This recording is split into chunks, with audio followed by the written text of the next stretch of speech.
Hey, good morning, everybody. Happy Saturday or Sunday or whatever day you are watching this.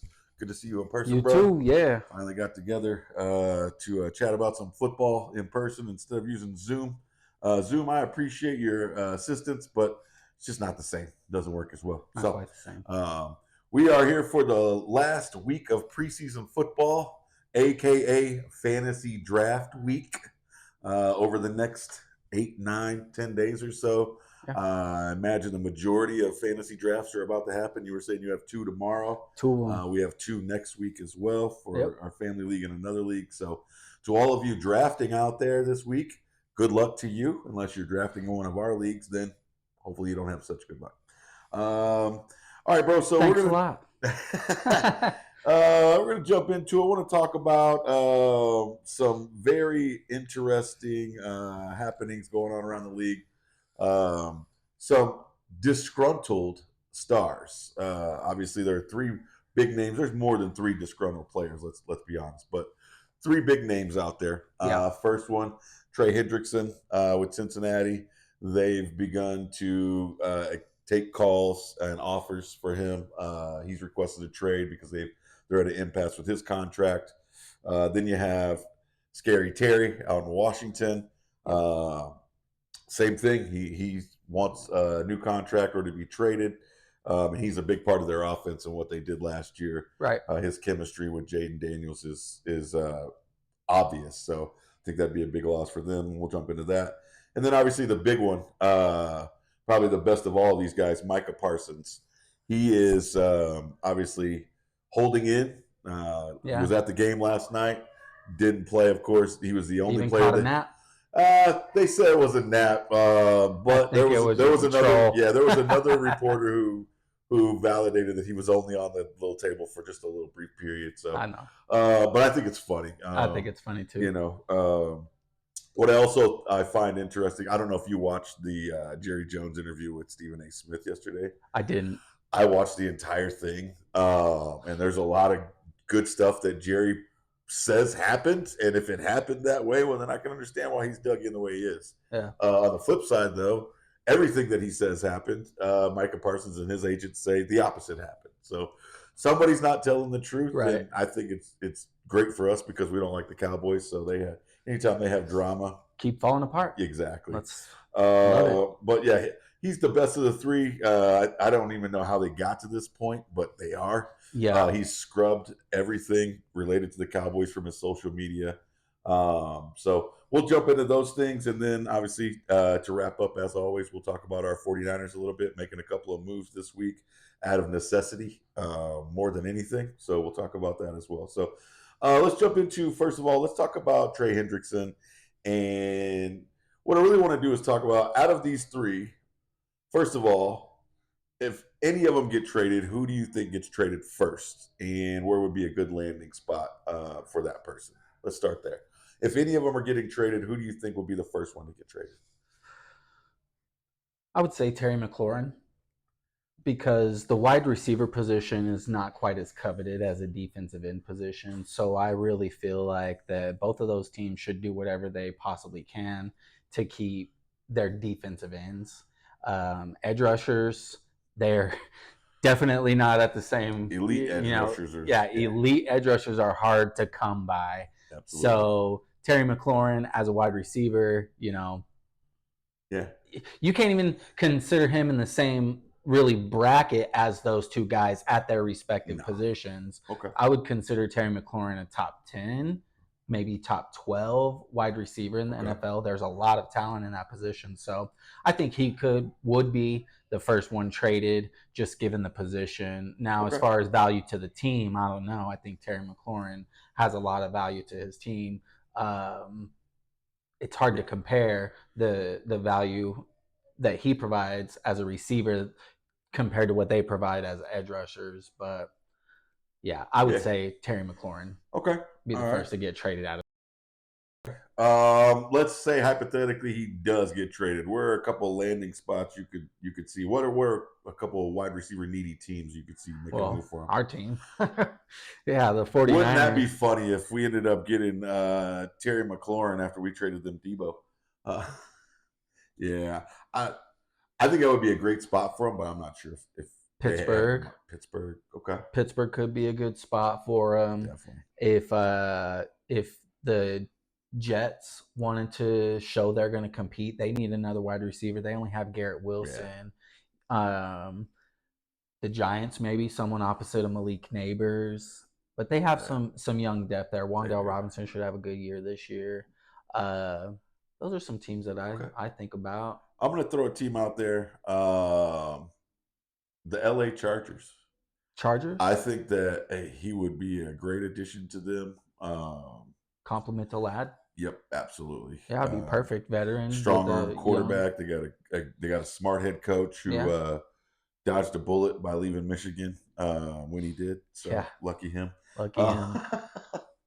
But that's another podcast for another day. But yeah. I think the Chargers. I think the teams that you mentioned, obviously, 49ers would love to have them, of course. That's a no-brainer. But I think Pittsburgh's a good spot for him. I don't know if he wants to go to a team, though, that he knows the quarterback's basically in his last year. But, money talks. Money talks, yeah. So, okay, all right. People have made decisions. And very true. Would it be up to him? Very true.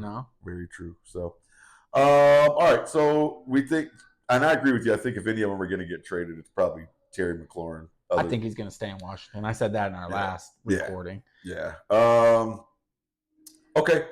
Let's ask this question. I'm going to ask you this. Which team do you think, and you kind of mentioned it, obviously you feel like Terry McLaurin might mean more to Washington's offense.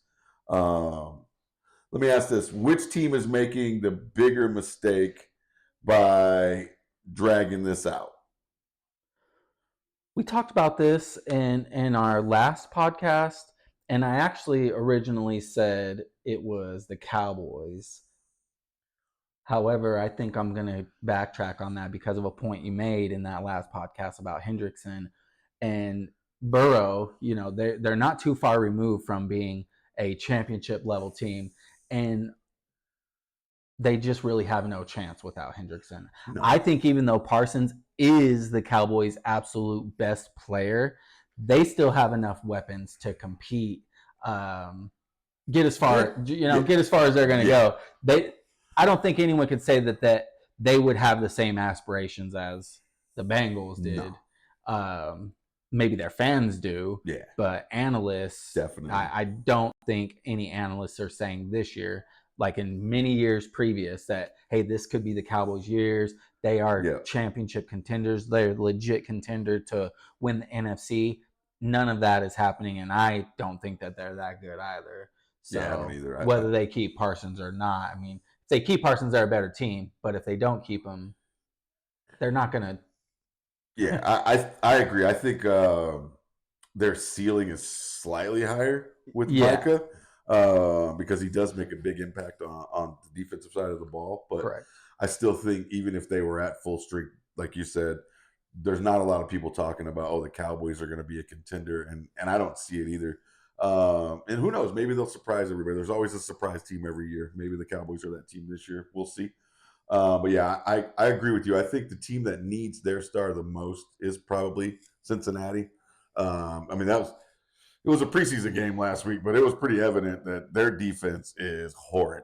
Well, last season their defense was really bad, even with Hendrickson. So they need him. They need him for sure. Yeah. Because if they don't have him, then if it gets any worse than what it was last year, then it doesn't matter if Joe Burrow throws for 10,000 yards. They're still going to lose every game. Right. Because you got to stop the other team at some point. You have to. You have to. So, all right, I agree with you. I think Hendrickson is probably the guy that is needed most by his team. All right, well, really, other than that, the only other question I have is, I know you said you didn't watch the documentary, or not the documentary, the interview with Jerry Jones about Micah. There was a part on there where Stephen A. Smith asked Jerry, would he consider trading Micah? And he said he's under contract, and he has him under contract for the next 3 years. Right. Obviously, technically, he only has him under contract for this year, and then he can franchise him for 2 years. Do Do you think it would be a mistake for Jerry to take that route and stay dug in that way? Or do you think that that's the way he should go? If you were the owner of the Cowboys, the GM of the Cowboys, is that the approach that you would take with Micah Parsons? No. No.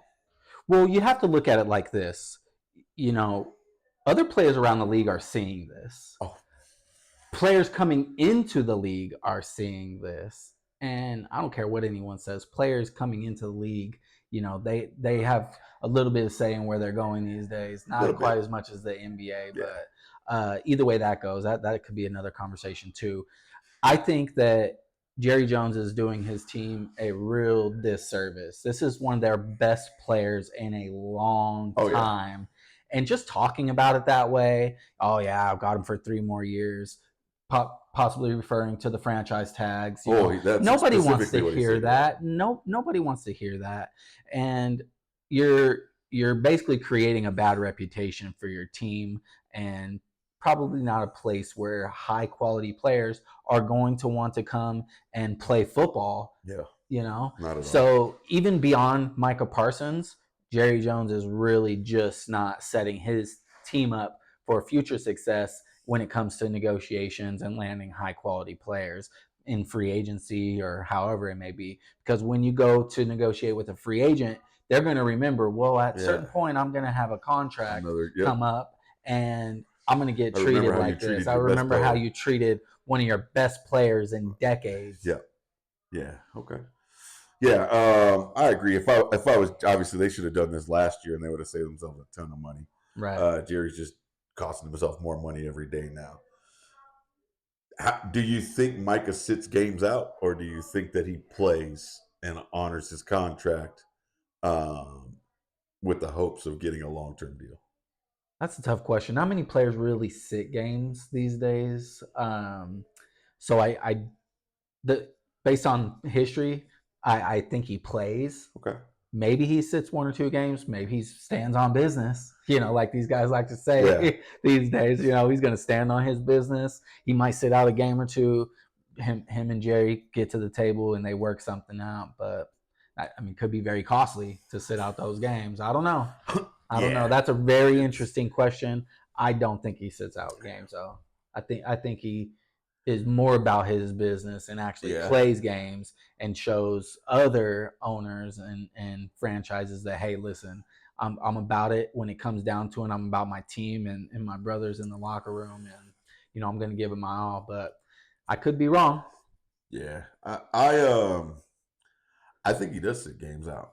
I think that Micah Parsons pulls a Le'Veon Bell, except he doesn't sit out the whole season. He comes back in time to get credit for a season for free agency.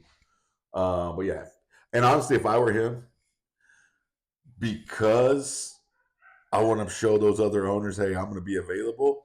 I'm not going to if I were him, I wouldn't put myself out there and risk injury until I had some guarantees on paper. So, yeah, I can understand either way for sure. I think he misses at least the Philadelphia game for sure. You were probably too young to remember, but when the Cowboys, after they won their first Super Bowl with Jerry Jones, and it's been everywhere, they've gone through history and repeated it a bunch of times because their docuseries that's out. The next year, Emmitt Smith held out, and the Cowboys lost the first 2 games to start 0-2.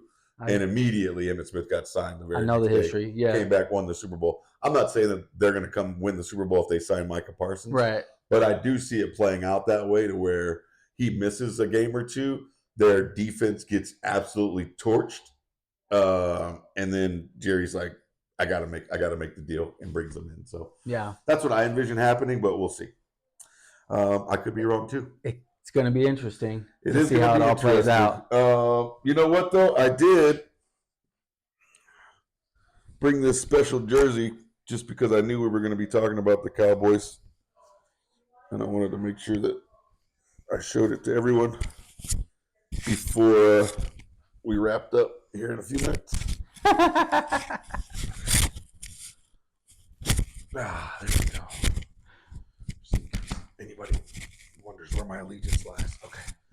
Yes, this was a Trey Lance jersey, but it is no longer a Trey Lance jersey. So, there we go. That's too funny. All right. So that's a perfect segue. Let's transition into the 49ers. Yeah. Obviously, we have our third preseason game today, 5:30 our time, against the Chargers. Don't anticipate any starters playing. I imagine they're probably going to get a look at a bunch of guys that are on the fence, whether they're going to cut them or not. So not much to take away from the game, I anticipate, as far as what do we expect to see. So I want to talk more about, they made a couple moves this week. Again, more out of necessity probably than anything. They traded for Sky Moore and traded for Brian Robinson Jr., one wide receiver, one running back. Running back room has been decimated with injuries over these last few weeks. At the end of the game last week, the only healthy running back on the roster was CMC, and that's because he hasn't played at all in the preseason. Right. So, number one, what are your thoughts on the new guys that are coming in, and what kind of impact do you see them making? And then we'll talk a little bit about fantasy impact as well. Well, Brian Robinson they traded for yesterday Yep. at the running back position to help bolster the running back room. And I thought that was a good pickup, actually, especially, when you start seeing other analysts break that down and how they really just turned the Jordan Mason deal into Brian Robinson and a pick that we got in this draft. So it was a good trade. I like Brian Robinson. I don't know about how much it impacts fantasy. Maybe it drops CMC down a little bit because you don't trade for a guy who rushes for 800 yards and gets 8 touchdowns without the intention of using him in some capacity. Yep. So I think that they do try and reduce the wear and tear on Christian McCaffrey. This pickup not only shows a commitment to that, but just making sure that their run game is strong because, Shanahan, he's always at his best when the run game is at its best.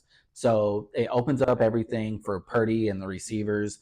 I think it's a great pickup for the 49ers. He's not just your average backup running back. He's a starting caliber running back. So I love that one. Yeah, I agree. I'm more excited about the pickup of Brian Robinson Jr. than Sky Moore. Sky Moore for sure. Although wide receiver room is depleted as well, so obviously we need to get some depth there. What I like about Sky Moore, real quick, is that you get him from a team that is good at recruiting players. They drafted him with a 54th pick of the draft a few years ago, and I imagine they were expecting him to probably produce a little bit better than what he did. But then they got other guys like Rashee Rice coming in and balling out. Now Xavier Worthy. And I don't think Sky Moore is a terrible player. He just found his way down the depth chart on a good team. Yep. So I like the pickup, not as much as Brian Robinson, but I think he's going to help our receiving core. And he could grow in Shanahan's system because, again, City, they're a good team. They recruit well. They understand, what good quality players look like. Sometimes it just doesn't work out on that specific team because the opportunities aren't there. But in San Francisco, there could be plenty of opportunities with a banged up receiver room. Yep, very true. All right, so I want to go back to the topic that we did last week. Right, we did the pick or pass wheel. Yeah, Christian McCaffrey was on that wheel. His ADP was 7th. Mm-hmm. Does the 49ers trading for Brian Robinson change because you said pick him. You would pick him at 7 if you were at 7. Mm-hmm. Does that change your opinion of whether you would pick him or not at 7 if you were in that spot? I'd still pick him. Still pick him? Okay. Yeah, you still pick him because running backs in fantasy are like gold, especially one of CMC's caliber. Yeah. He can easily be a top 3 fantasy running back in the league, even with Brian Robinson, just because of how good he is at explosive plays, catching the ball out of the backfield, and how heavily they utilize him. So, yeah. Okay. All right, so you'd stick with that. I'd stick. Right. I'd pick him at 7 still, even with Brian Robinson. I like it. So don't fade CMC out there, guys. Don't fade him because of Brian Robinson. But maybe look for Brian Robinson as a handcuff. And get him a little earlier. Yep. You know, get Brian Robinson a little earlier because I know he wasn't going that early in drafts because everyone's expecting the Commanders to run with Eckler and then their rookie running back. I can't say the dude's name to be Bill Krosky. So I can't remember his full name. His first name is not Bill though; it's something else. But might have to. He looks good. Yeah, he looks pretty solid. Fast. He looks pretty solid. So I mean, get some Brian Robinson later in the draft as a handcuff. Could be one of the most valuable handcuffs in the league. Absolutely. You know, given the fact that CMC 3 of the last 5 years has missed significant time, very, very good decision, I would imagine, to pick him up. Yeah, I mean, there's a Brian Robinson insurance policy, and Keaton Mitchell are 2 handcuffs. Keaton Mitchell of the Ravens backing up Derrick Henry, especially now that Mitchell's healthy again. Yeah. I would definitely hold him on my bench as a handcuff too. Now Derrick Henry has never given anyone reason to say, "Hey, I'm going to be missing time," but you never have his handcuff because if he does go out, that volume is going to be massive. Yeah. And Keaton Mitchell, before they signed Henry, I think they were expecting him to be really good. Yeah. So anytime you got one of those guys that's a big producer like that, it's always a good decision to try and get their handcuff later on in the draft, I think, if you can. Just because when they go out, somebody's got to take that volume. And it might not be as high, right? Robinson comes in, he might not get as many touches as CMC, but he's going to get the bulk of the touches that CMC would get. Right. And, I mean, in an offense like that, the running backs are just they're productive no matter what. We saw it with Jordan Mason last year. Yeah. He led the league in rushing for a good portion of the first half of the season until he got hurt. So, you know, I didn't even know who Jordan Mason was before week 1 last year. Yeah. And then he burst onto the scene. And was I know it was a name on the depth chart. That's all. I knew he was one of our running backs, but I didn't know a lot about him. And I learned about him real quick after that. So, all right. Well, that's all I got, bro. Short, sweet, and to the point this week. It was good seeing you. Yeah. Be more than happy to get back together next week in the in-between week before the regular season starts. Woo! Maybe give some bold predictions, things like that. We'll do some annual award predictions and all that good stuff. So I've got a few bold predictions myself. I'm going to throw one out there. I have some bold fantasy predictions. Everyone's going to hate. I'm going to throw one out there.